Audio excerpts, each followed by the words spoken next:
Darren Evans told his story about the ZoZo demon for the first time on March 24th, 2009, on an online forum for true ghost stories. He explained how the first time he had an encounter with the demon, the Ouija board went absolutely wild and flew between the letters Z and O frantically, spelling Z-O, Z-O, Z-O, Z-O. ZoZo said it had come to take Evan's family to paradise. Evans asked where paradise was, and the plastic arrow, or the planchette, moved once more, and slowly it spelled out the word H-E-L-L. He reported also that ZoZo spewed some obscenities in what seemed to Evan like Latin and Hebrew.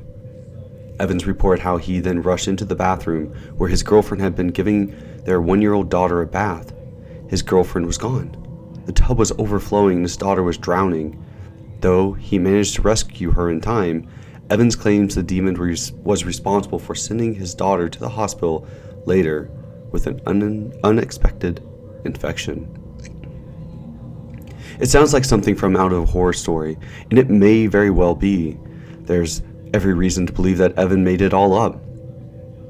But his story has caught on for a reason. He isn't the only one who has claimed to have been attacked by ZoZo. Hundreds have described their own harrowing experiences. The occurrences seem so popular that a film on the ZoZo demon, I Am ZoZo, was released in 2012. Evans also made an appearance on the popular show Ghost Adventures in an effort to contact ZoZo. All of the stories regarding the ZoZo demon are more or less the same. Someone will sit down to play with the Ouija board, or anything even remotely resembling one. Sometimes people will meet the demon on a Ouija app, or even just after scribbling a makeshift board on a piece of paper. At first they think they're talking to the spirit of some dead relative.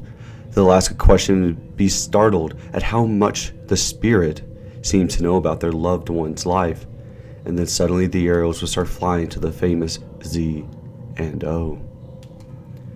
That's when the threat begins. The Ouija will spell out obscenities and blasphemies and promise to drag one's firstborn son down to hell. My nephew started running around the house screaming, "ZoZo, ZoZo, ZoZo!" and we frantically made him stop, one woman wrote on another forum.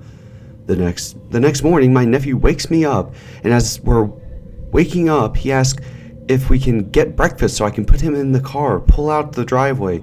Not 2 minutes later, a car runs a stop sign and slams into us.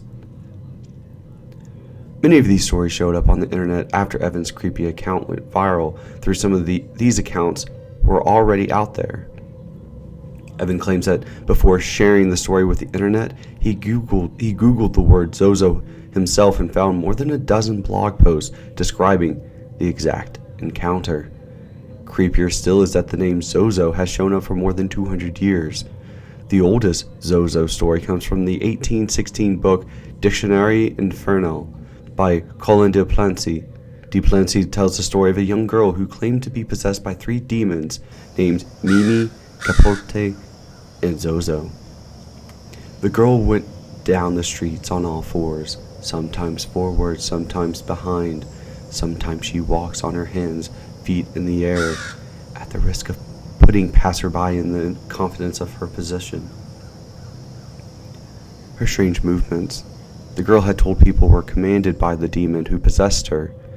This created enough of a commotion that a priest came to perform an exorcism on her. When the ZoZo demon left her body, it was said the windows in the room shattered. Colin de Plancy, though, was a skeptic. While he recorded this paranormal instance, he did note that he didn't believe a word of it. But even his story wasn't the first mention of the spirit. Some speculate that ZoZo is actually derived from the Mesopotamian god Pazuzu, who was known to the ruler of the demons. And if you'd like to hear more about Pazuzu, please be sure to subscribe, as I will be doing a follow-up video to this one following the history of the Mesopotamian god Pazuzu. Furthermore, a symbol etched out of the name ZoZo as a code of the god Saturn appeared in a banned occult book in 1521. This would later be copied by Led Zeppelin as the symbol of their guitarist Jimmy Page. There could be more real-world explanation behind the ZoZo demon. In 1972, psychologists tested whether people can communicate with the paranormal through only persuasion or human will in what's known as the Philip experiment.